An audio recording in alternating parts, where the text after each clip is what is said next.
Guys, Willie here with W.T.F car reviews, and today we're going to be reviewing the all-new 2025 Hyundai Tucson SEL Convenience. And a big thanks to Brandon Hyundai for helping make this review possible. I'll leave a link to their inventory below, and if you're looking for a new car, SUV, or truck in the Tampa area, I would definitely recommend checking these guys out. And for those of you guys who don't know, the Tucson has been Hyundai's compact SUV since 2005.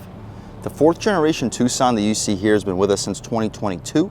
And we get a facelift this year for 2025, featuring updated styling both inside and out. Outside, the Tucson gets a wider appearance with stretched bumpers and faux skid plates under both the bumpers. We also get a tweaked grille with different light patterns and different overall wheel designs available. Inside, the Tucson gets Hyundai's updated steering wheel and dual 12.3-inch screens, but with a unique center stack, not only keeping the traditional gear selector, but also keeping the buttons for the climate control too. For 2025, the non-hybrid Tucson is available in 9 trim levels, of course, all coming with the 2.5-liter naturally aspirated 4-cylinder, which mates to an 8-speed automatic transmission, ranging from the $28,000 base SE all the way to the $38,000 top-of-the-line limited. Here we have the SEL Convenience, which numbers-wise sits towards the top of the lineup, but price-wise closer towards the middle with a base price of $33,000. What else do we get for that money?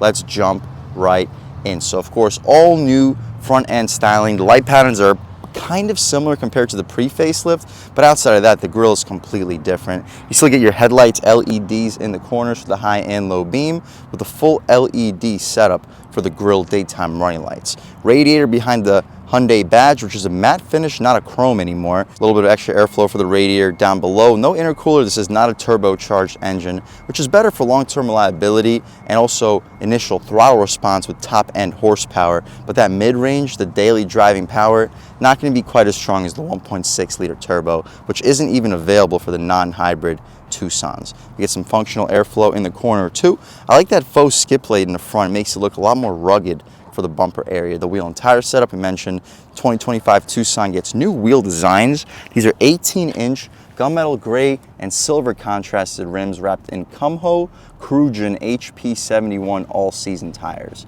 Dimensions are 235/60 R18s. With just two-wheel drive, we'll see how the 235 wide tires put the power to the ground. But these 60 series sidewalls should keep the ride quality really plush. We get some plastic cladding for the wheel well area, continuing to the rocker panel side skirts and the rear wheel well area. I'll take a step back. Hopefully you guys can pick up the side profile on this 2025 Hyundai Tucson. From the side profile, really not a whole lot has changed compared to the pre-facelift. It's the front and rear styling with the all-new updated interior that's different. We get an aluminum and body color contrast. This red metallic is beautiful. No camera on the mirror. We don't get the 360 here or the blind spot cameras, but we do get the LED turn signal on the mirror. Smart access for the driver and the front passenger. Hopefully you guys can pick up the window sticker here on the 2025 Tucson SEL Convenience front-wheel drive. With a base price of $32,665, you guys can pause, take a look at all of the standard features. Pretty loaded. We get the red paint for $470, $210 for the floor mats, $55 for the cargo net, $30 for the first aid kit, door sills for $325, and $75 for the rear bumper applique. $13.95 for the inland freight and handling, $35,225 for the total price. 28 combined MPGs, 25 in the city, 33 on the highway. The gas cap is push to open, no easy fill. You throw regular fuel here for this naturally aspirated 2.5-liter 4-cylinder. The rear styling is basically unchanged. The taillights still got that LED theme running towards the center. Shout out Brandon Hyundai in Tampa, Florida for helping make this review possible. The lower bumper area, that's where you're going to see some changes. Reverse lights in each corner. And we get the smart trunk. I'm not that smart, so I've never been able to actually figure it out. I press the button and it's a power trunk for me. But if you have the key in your pocket, you can swipe your foot and it should unlock or unlatch automatically. The rear wiper is housed underneath the LED third brake light. We get the roof rails that are blacked out with a blacked out shark fin style antenna. We can get a good look at the exhaust tip in the lower right corner. And speaking of the exhaust tip, let's fire up this naturally aspirated 2.5-liter 4-cylinder and hear how she sounds.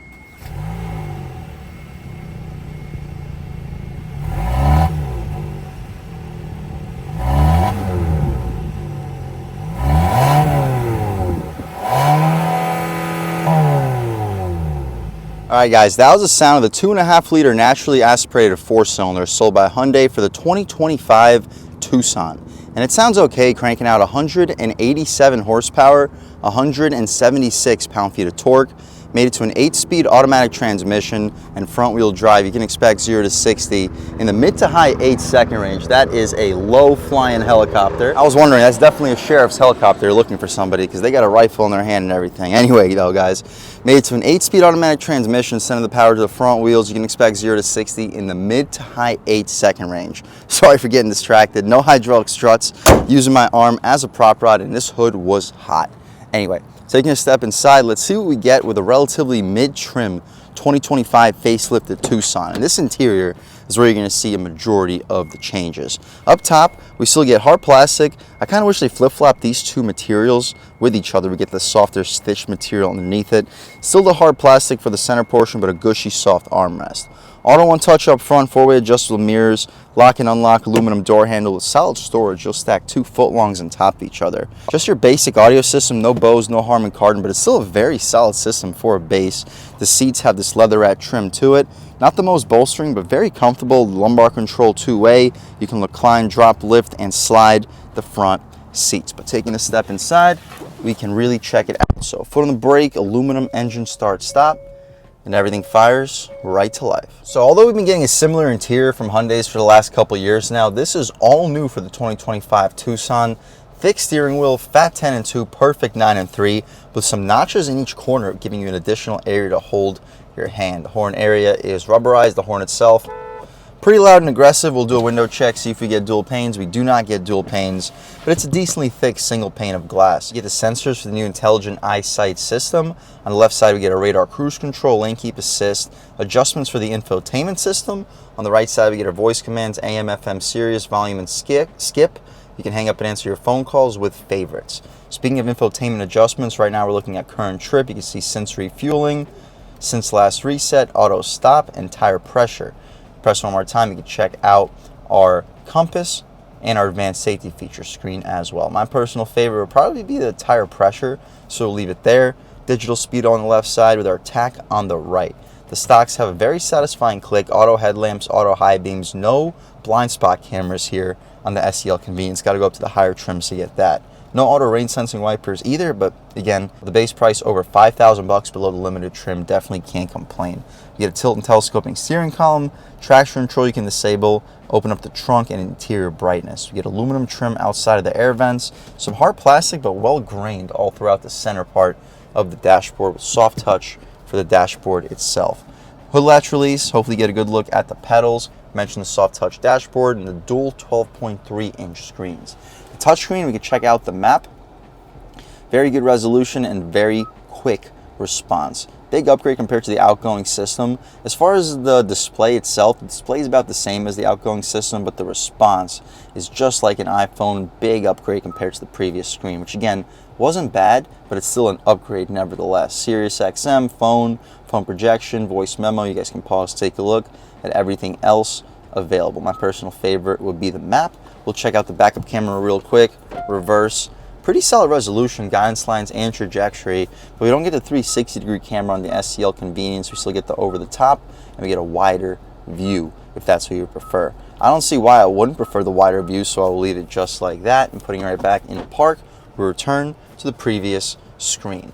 And this is a big upgrade for 2025. We get hard buttons for the temperature control, auto climate. It's still touch sensors for the heated seats and the vent controls. But if you have it in auto climate, you will never have to touch those touch sensors again, with separate hard buttons for the infotainment above it, with volume and tune, home, map, search, media, hazard, seek, track, favorites, and setup, all with hard buttons for the infotainment display.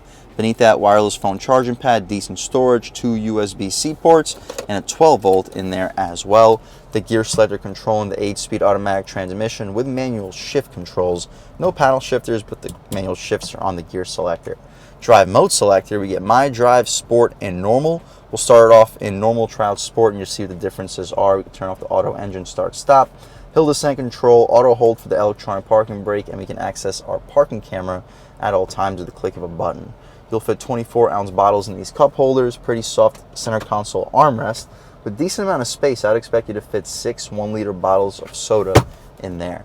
A subtle 2-tier glove box system The first tier, it doesn't close, but you'll still fit car accessories, maybe some snacks for a road trip in there. The glove box itself is pretty large. You'll fit 20, maybe 22, 23 license plates, easily fit 2 pairs of shoes. Just about a frameless rear view mirror, and it is auto dimming. The interior lights are LED. We can open up the sunroof. You gotta press and hold for about a second for it to open up automatically. The shade goes out a little bit further. We'll see if the glass does. It does not. But towards the end of the front row, we can poke our way at it here. It's a hot one today in Tampa. The breeze is finally starting to pick up, but still sunny and 95 degrees. We can shut this glass right up. We'll leave the shade open so when we hop out back, you guys can see how much light is brought into the cabin. But that's about it for the front seat, at least, of this 2025 facelifted Hyundai Tucson SEL Convenience. Let's hop out back, see how much space is offered back here, as well as the overall quality of the material. So just like up front, we get hard plastic up top, but also hard plastic for the entire middle portion and hard plastic for the armrest. I would expect at least some type of padding back here. Power window, aluminum door handle. You'll fit a 24, maybe 32 ounce bottle. An additional one of our Hyundai speakers. Plastic Tucson step-in plate as we step inside. The seats are still that perforated black leatherette trim with very solid legroom, it appears like. The back seat space, I'm a little bit over 6 feet tall, sitting behind my seat settings, and I still have about 4 or 5 inches of knee room upright. I have about an inch or 2 of headroom. Hyundai cuts out a little bit of the roof to make it a little bit more comfortable. But the seat also reclines, speaking of comfort, and it reclines far. Here I have like 6-7 inches of headroom and still have plenty of room for my knees. Center console armrest back here has a rope that you can pull, some leatherette trim. You'll fit 16 and 24 ounce water bottle in there with no problem. Interior light, LED, air vents, that's a big thumbs up for this price point. We get 2 USB-C ports underneath and a map pocket behind the passenger seat. We get a hook behind the driver's side grab handle, no hook behind the passenger side, but not really a big deal. That's about it for the second row seat space. I'll lift the seat back up to its upright position. Let's hop out towards the cargo space and see how much space is offered back there. I'll hold the dealer plate so it doesn't fall out when I open the trunk. Cool, pretty quick overall process, and a very large overall trunk. My knee is just about at the same level as the step-in, so if you have older or smaller pets, they shouldn't have any trouble hopping back here. I'll leave a link right here, show you the exact amount of cargo space. With the second row up and second row down, there is a lot. The wheel wells do protrude a decent amount, so I wouldn't expect you to fit more than a 75-ish inch TV. Let me know in the comment section if you guys are Tucson owners and can fit a larger one, and I will stand corrected. 12 volt in the corner, latches to fold the second row seats down, secret storage, you can check it out a little bit around the spare tire, and the max load is 130 pounds for this trunk lid. We can shut this trunk right up, leave the dealer plate for the hook so it's there when I take it out for the test drive.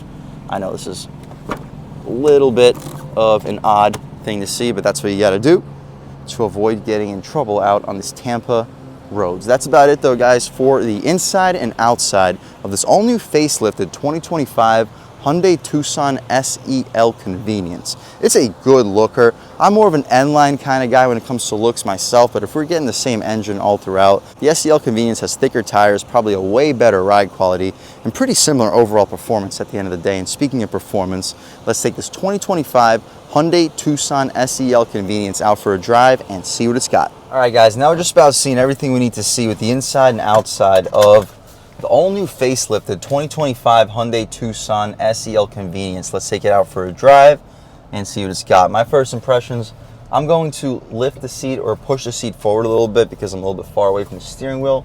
So add about an inch to that second row seat space. Throttle response is good. The mid-range is not necessarily the best, but what are you going to expect with an SUV with 4 cylinders? But the throttle response is good, and the up top feel is solid. Over the bump, very good composure, especially with these beefier tires. Brakes feel good. Throttle response, not bad. Woo. Bump, brakes, throw it in quicker than we should. Woo. It feels nice and nimble though. Definitely not blowing you away, but it feels okay. Try it out in sport mode real quick. See if anything changes up. Fix my water bottle. Steering gets a little bit heavier Throttle gets a little bit snappier. Woo! This thing likes to rev a lot. Brakes feel good. Throwing it in. Not bad. We can take it out on some public roads. See how it is over some speed bumps. But as you guys can see, this thing's nimble. It's got decent performance. You don't buy it for performance, but if you're afraid of this having bad performance, it definitely does not. Good throttle response, good steering heft, and the leather wrapped wheel feels very premium. Big speed bump right here. Hit it straight on. Yeah, 60 series sidewall tires eat up a lot of the bumps. This is a similar overall wheel and tire setup to what you would get from the Hyundai Santa Cruz, and it does drive very similarly. The brakes here feel a little bit snappier, but it's about the same overall. We can try one out off the line in sport mode, and then we can take it out of sport mode. But off the line, on the gas. Ooh, good bite. Okay, no need to beat it up any further with this guy driving towards me, but as you guys can see, it's a good performer, definitely quicker than the Santa Cruz. I don't know if it's half a second quicker, but it's definitely at least 2 or 3/10 of a second quicker. It holds our revs in sport mode to be expected. This guy is trying to load up his truck, so no need to do anything too crazy. But hopefully you picked up sport mode. Steering gets tighter, throttle gets a lot more responsive. We can throw it back into normal mode, the mode that 99% of people will be spending 99% of their time with this vehicle. Take a step out here. Still good throttle response. And in sport mode, it's a little bit overly sensitive. You'll get a lot more wheel spin, which is actually kind of impressive considering a sub 200 horsepower 4-cylinder engine. And speaking of that, we'll open her up a little bit more once we get a chance to take a step out onto this highway. Looks like we have the chance on the gas. Whoo!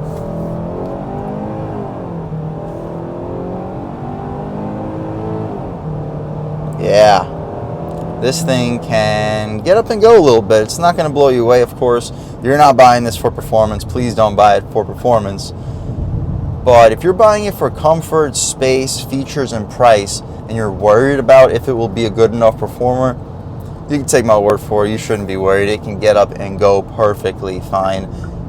Yes, it is a mid to high 8 second 0 to 60. So if you're used to 6-cylinder SUVs that are in the 6s, it's a noticeably slower SUV. But if you're used to older SUVs, like a 2004 to 2008 vehicle with a V6, this is surprisingly similar when it comes to overall pickup. The 8-speed transmission definitely helps. We try out a real-world turning radius. See how sharp it is. It's going to be pretty tough to see with this box truck in front of us, but on the gas, gets up and goes perfectly fine. Overall, if you guys are looking for a feature-packed, spacious SUV that you can fit 5 full-size adults in comfortably, it's got all the options and features you could possibly want or need. You don't like cloth seats, and you don't like paying over $35,000. This is an unbelievable SUV to check out. It's got every option and feature that I can think of outside of maybe the upgraded sound system, which at the end of the day, this is still a very solid sound system for a bass at least. I believe it's an 8-speaker, maybe even a 10-speaker. It's very solid of a system. It's a very solid overall SUV, sub $35,000. If you're looking for a feature-packed SUV, I would 100% recommend checking out this updated facelifted 2025 Hyundai Tucson. And this SEL convenience package gives you just about every option and feature that you could possibly want or need, while still keeping that base price really competitive. And a big thanks to Lindsay and the rest of the management and staff here at Brandon Hyundai in Tampa, Florida for helping make this review possible. I'll leave a link to their inventory below, and if you're looking for a new car, SUV, or truck in the Tampa area, I would definitely recommend checking these guys out. And as for Lindsay, and a huge thanks to all you guys for watching. I had a great time making this video. If you're new to the channel, please subscribe. If you've already subscribed, thank you so much. You guys know the channel is just not possible without you, and I really appreciate the constant support. But again, if you haven't subscribed yet, please subscribe.